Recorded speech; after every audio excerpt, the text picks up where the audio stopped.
Russia Ukraine যুদ্ধ কেন এখনো থামছে না? পুতিন কি সত্যিই শান্তির পথে হাঁটছেন, নাকি সবটাই কৌশল? সাম্প্রতিক বৈঠকে মার্কিন প্রেসিডেন্ট ট্রাম্পের বিশেষ দূত স্টিভ উইটকফ ও জ্যারেড কুশনার রাশিয়ার সঙ্গে ঘন্টার পর ঘন্টা আলোচনা করেও কোনো সমাধান আনতে পারেননি। তারা ফিরেছেন খালি হাতে। আর পুতিন, তিনি যেন পরিস্থিতি আরও নিজের পক্ষে ঘুরিয়ে নিতে পেরেছেন।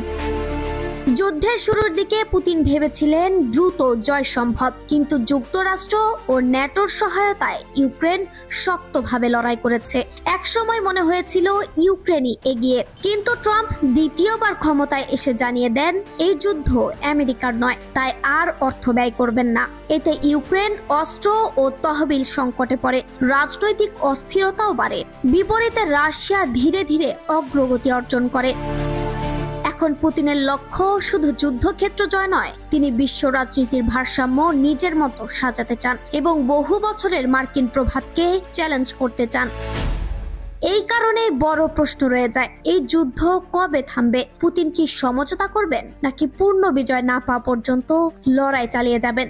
এর উত্তর এখনো অনিশ্চিত। যুদ্ধ থামার চেয়ে আরো দীর্ঘ হওয়ার সম্ভাবনাই বেশি।